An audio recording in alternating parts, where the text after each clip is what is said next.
Should we start? Let's go. Let's go. First question. Already. Yes. What would be a job that you would have liked to do if you could? To be honest, I would love to be a professional football player. Ah, okay. I really dreamed about that, and until my 14, I was dreaming to be able to do so. But at some point, you have to be honest with yourself. Yeah. Sometimes working and dreaming is not enough. You still need some talent, and I was perhaps not talentless enough. And you? I wanted to become a prosecutor at the International Criminal Court. I wanted to hunt war criminals. But this is still possible. Yes, it's still possible. My education track led to this, but then the people of Germany called for me to be a member of the European Parliament, and now I will stay here. You will stay here for a while, and then perhaps you can still do your dream. For me, football player will not be possible anymore, but for you, it's still possible. I mean, my dream is to become Chancellor of Germany, so I would say now I'm in the career track that I need, but of course I can go back. We have to dream. Do you find the European Parliament too slow? Yeah, so much. And coming from the business, it's a crazy stuff. Here, you talk, and I have the impression we are always talking so much and not doing. When you're in business, you make a decision, and the day after, you just try to implement it, and then you change your mind, and then you evaluate. So that's my key frustration so far. But for you, I would say it depends a little bit on the topic. I think there are some things where it makes sense to have certain procedure, like the budget. Yeah, it's always the same, so you can have. But especially when we talk about digital policy, AI, we are just incredibly slow, and we are lagging behind all the time. So I think, also when it comes to international crisis, the US attacks Iran, and we have a debate 1 month later in plenary. Exactly. Yeah, so I think we need more stuff like emergency plenary sessions, I would say, would be. Yeah, but even in the way we organize and we take decisions, that's, I think, really a problem for Europe in this world. There is the competition with those empires, and the other one that and it's also a danger. There is one person taking a decision, sometimes crazy decision, and changing his mind all the time and completely crazy. That I fully agree. So we don't need to go that direction, but still, we have to be able to react, and also I have the impression, for example, Ursula, she's not strong enough. She's always afraid, okay, I will say that, but afterwards, will the council agree? Will the parliament agree? And so she doesn't dare. And when you don't dare in the discussion, in the negotiation, you're so weak. I strongly believe that there should be a certain age limit for powerful positions in politics. Let's just say it like this. Yes, perhaps. And also the election of the president of the commission. I think it could be a possibility. Directly by the people. It will be a possibility also to stand for a clear project. Yeah. Here the project is not clear. We are doing a bit of everything, but what is the direction and what is the key direction that we are giving to this Europe? Sometimes it's so complicated to understand. I think we should finally come to the conclusion that the European Commission is in fact a government and not an administrative body. Yeah. But Ursula von der Leyen works like at the head of an administrative body, and if she would be this, then maybe she would do a good job. But no, she's the government of Europe with the Commission, and she should act like it, and we should see her like this. I think that would change a lot from the dynamic, and as you say, give it a certain project, give it a certain line. And also responsibility. Because if you don't have a clear project, if you are not kind of a government, if you are just an administrative body, then you are not responsible for something. But should she say, we were going to do that? And then you will be evaluated. Did you do it or not? But here it's a bit of everything, and it's the fault of the council and so on. Yeah, come on. Let's be clear. What is the objective, and then we evaluate. I think the direct election is the first step in this, because if the people elected directly, then they give the responsibility to this institution, and then they will also ask for the responsibility. Then they will say, "Oh, we elected you. Now you are responsible to fulfill what we want." Exactly. Because they do it with us, with the parliament. They do it. With the Commission, they don't. Then people are involved. So treaty change. Yeah. Always treaty change. What's your main objective in the European Parliament? What is your main objective? Because I want to make it the most well-known democratic institution in the world. I want the people to follow this. I want the people to be engaged. To create transparency then. Yes, transparency, but also a self-understanding. I think this parliament here is the most important aspect of European democracy, because it is the only directly elected institution, and it is the parliament. And out of all democratic institutions that you have, the government, the courts, maybe the second chambers, which most of the time are not directly elected. The directly elected parliamentary chambers are the ones that are closest to the will of the people, the will of the sovereign, because in a democracy the people are the sovereign, and so the parliament is the sovereign, the closest to the sovereign. And that's the reason why you really try to bring the people within the parliament, with the video, with all those things. With all the speeches also, why I want to bring livelihood to the plenary, to the debate. Connect it to the people. So I don't have this one area of politics. Of course, I work in different political areas, but for me, I went on my journey to reform this institution as a whole. What's about you? I would like to be able to gather people from different groups around a clear project. Because I have the impression that Europe is a dream. I mean, Europe is a wonderful project, but this project is dying. And if we don't reinvent it, this project, could be the end of that project. And I have the impression we are all blocked in our group defending a color, or we are the liberals or the conservatives. I mean, let's be clear, we are there for European people. Yeah. And there are good people within the Conservatives, the EPP, within EPP, there are good people. There are good people in the Greens, there are good people at the S&D. There are people caring about European citizens. And we are completely blocking each other.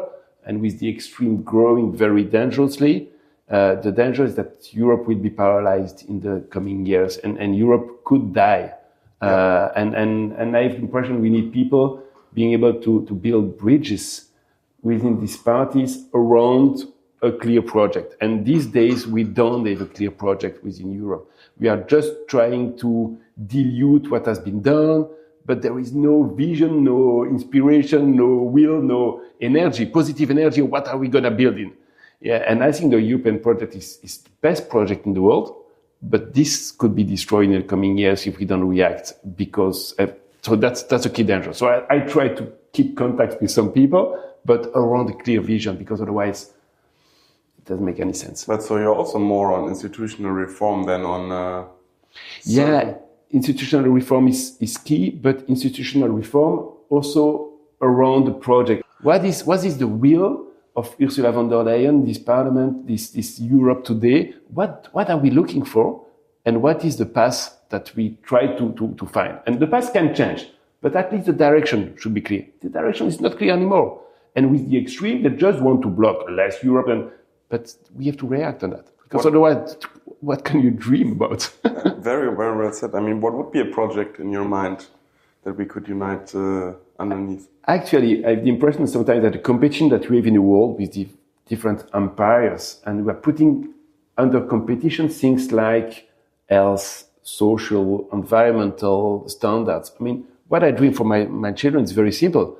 I would like to have higher social standards, higher environmental standards, higher sanitary standards, health standards, knowing that the people need to make a lot of efforts. That's very cool. And I like efforts. I like competition. I like doing my best. Yeah. But at least it should be not, this competition should not bring us to decrease slowly but surely, to put in competition environment or health. I mean, saying we put standards in Europe, we should decrease the standards because in China standards are lower. I mean, it doesn't make any sense. Let's try to find a way to oblige China to increase the standards and avoid us to be obliged to decrease us.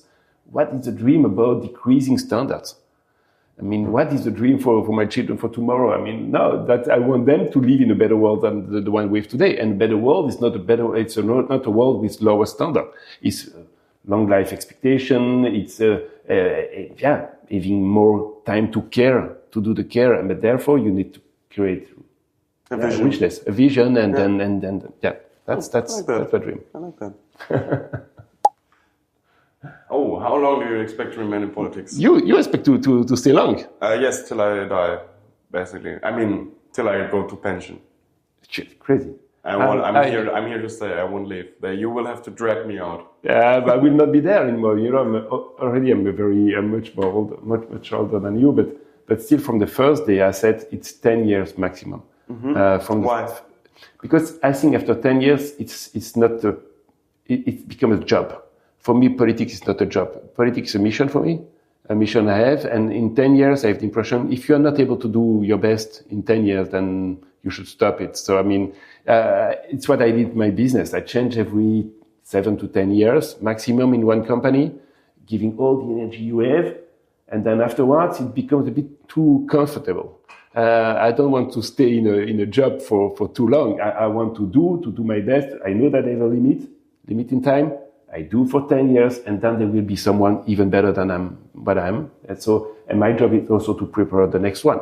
Perhaps you or I don't know who, but also to give what I can give in 10 years and then do something else. And because I'm so much afraid about people, sometimes I want to stay in politics just to stay in politics, it's not the case of everybody, but for me it's a danger. No, I know how I work. We call them Berufspolitiker in German, so job politicians. Yeah. I think for me, the important thing would be I need a clear progression of area of responsibility. So a little bit what you say with the changing company, but changing mandates. Yeah. So I don't want to be a member of the European Parliament for 40 years. Exactly, I want to be Chancellor of Germany one day, as I said before. So I need the progression. I need to be a member of Parliament, of the European Parliament, then maybe a member of the German Parliament, then maybe a minister of Germany, and then maybe a Chancellor. Yeah. And so I think if you stay that long in politics, then you need to progress and you need to give more, but you also need to take higher responsibility with the time, because then you are on the edge again. When you have a new office, more responsibility, higher echelon maybe of the state, then suddenly you're again on edge. So on that I agree. If you stay in your seat as a member of the European Parliament after 20 or 25 years, you do the same. No hate against the members who are like no problem. And everybody has his own. I mean, it's not a judgment, but it's true that I think changing job could be changing job in politics, because you have still so many things, so new things to realize, to experiment. But staying in the same place, doing the same thing for so many years, I have the impression that at some points you lose your motivation. So that's why I won't stay too long. Now a lot of members of the parliament will hate us. Anyway, that's life. What's your greatest fear for Europe? Yeah, what's your great fear? War. Mm-hmm. War on the short term, climate change on the long term. Because it will kill millions of people, both. It will destruct homes, it will take away futures, it will steer us against each other. I know many people will say the populists and extremists, but I think we will beat them. But war and climate change for me are existential threats to our society that rise up against Europe.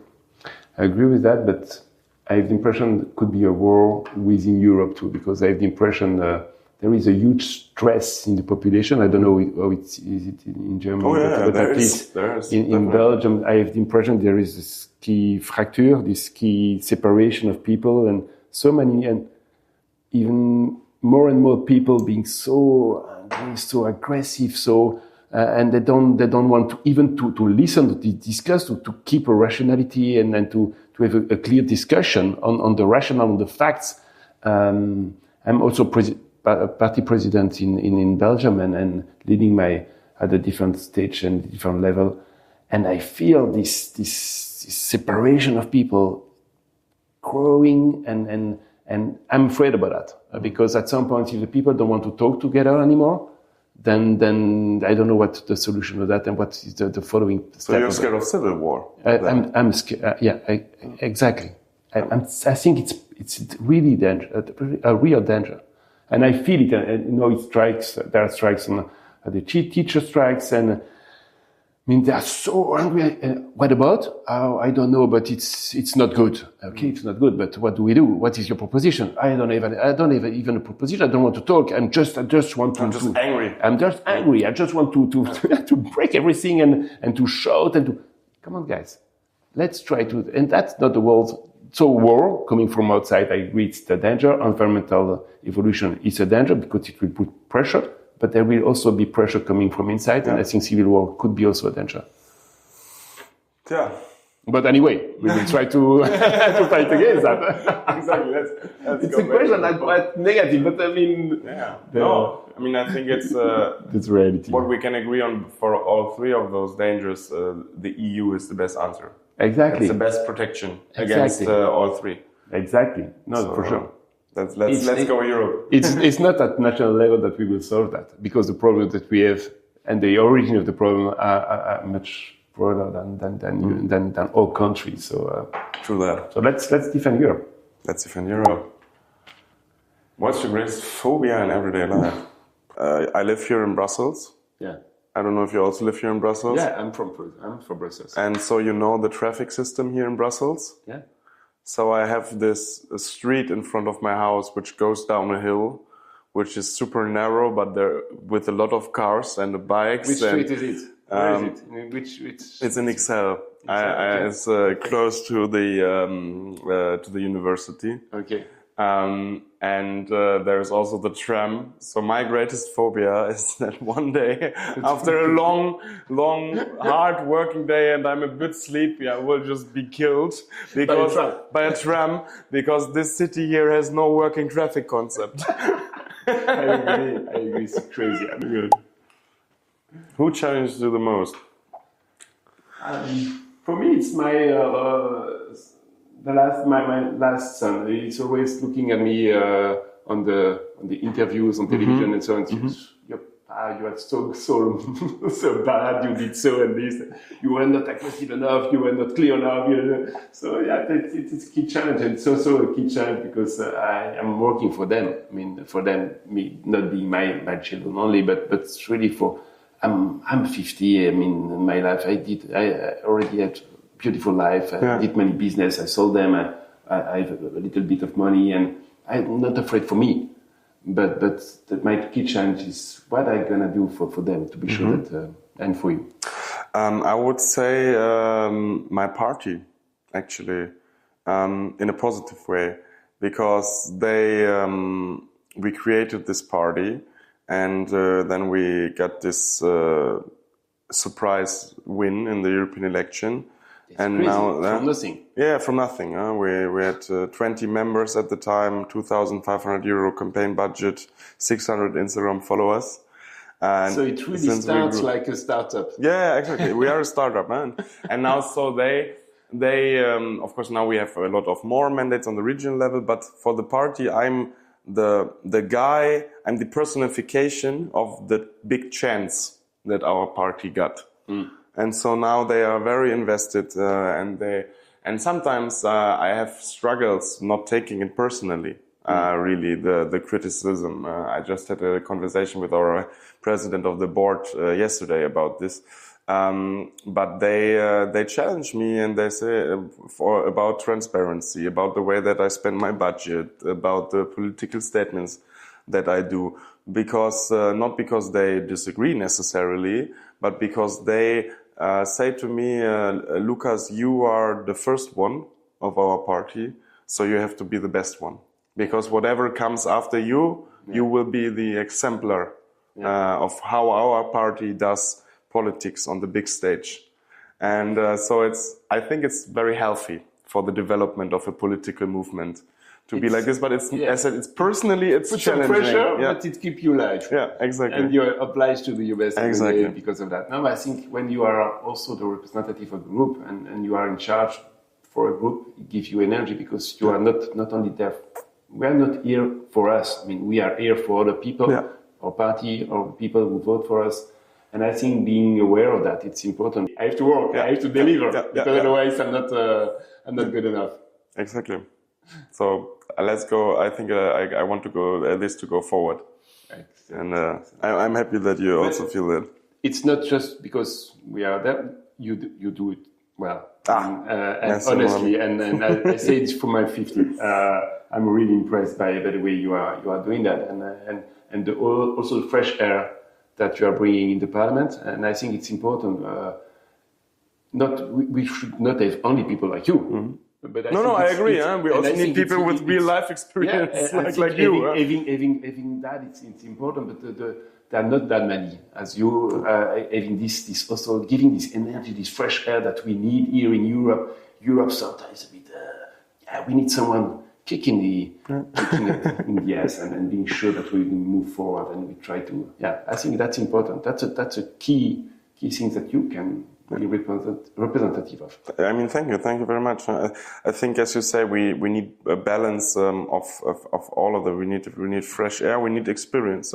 So because I was a student, and then I come to the parliament. There's nothing in between. I mean, I worked a lot. People always then say, "Oh, he never worked." I started working when I was 13, and I did everything. I was a waiter. I cleaned machinery in a big factory. I was a soldier, so I know how to work. But I have no life experience in a career like you, who created companies, who was in different executive positions. So I think a good parliament really should be the composition of experienced people, of people who lived a life before politics, and of people who really dedicate the early stages of their life to the politics. And then you will have good energy. And I think right now the balance is a little bit too much in your direction. I agree. A little bit too much in mine. Guilty. Okay, now we come to someone who maybe should leave politics. One word. In your diplomatic experience. Trump in one word, it's a bully. We have to stop that bully. I mean, that guy is crazy. It's more than one word, but one word is bully. I mean, this guy is not working for the people, he's working for him and a few friends. He's crazy. We have to stop him. But the only way is to... I was with the ambassador of the US a few days ago, and I said, we have to be strong enough because you only respect people that are strong. Yeah. And I was really pushy. And at the end, I like that. I like people really ready to fight. And I think we have to be much more bold with Trump. For me, the word is dementia. Because if you look at his recent behavior in the last year, and this is not, it's not me saying this, it's a lot of magicians, doctors and psychotherapists who make this assessment. And he shows all the signs. He was always talking crazy things, but now he's talking crazy things in the same way like dementia patients talk, just dropping stuff that has nothing to do with the situation, crossing all boundaries of what it's acceptable to talk about in public. He talks about his sex life. He talks about him going to the toilet. He starts one thing like dementia patients, when they go a little bit back to children, so they start to play with toys. And you see Donald Trump now playing with models of fighter jets in public press conferences and stuff. So I really think he's deteriorating mentally, and I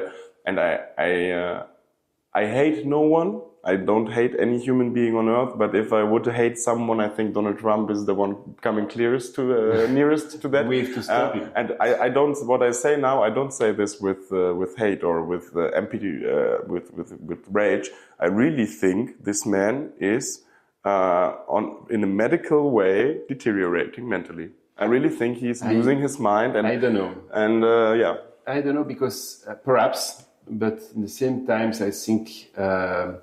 For him, he's achieving his goal, and at the end, if you look at his goal for himself, I mean, not for the citizen, even not for America, but for himself, and that's a true danger. So I mean, he's becoming filthy rich. Yeah, that definitely. That's fact. But I think I don't think that actually this is his goal. I think his goal always was to be famous, to be known, to have the name of Trump outside. Everywhere. And I think he didn't realize ever in his whole life that being famous is only good if you're being famous For good reasons. for good reasons. If you're being famous for being a piece of shit, that's not good.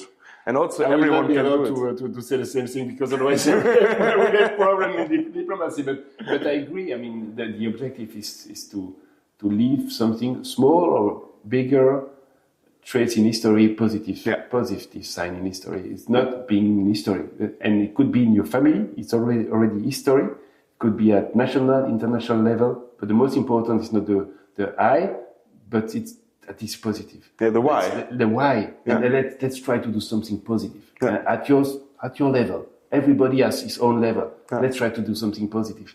Improving the civilization. Yeah, exactly. And that's a key point. It's much more important. I like this experience. I think it's a more natural conversation than sitting together in a press conference. Yeah, it's true. And I will leave the room with more energy than the energy I entered the room with. So that's positive. And I think we need that type of discussion to continue the fight. What do you think, guys? Leave your thoughts in the comments below and follow for more. Thank you.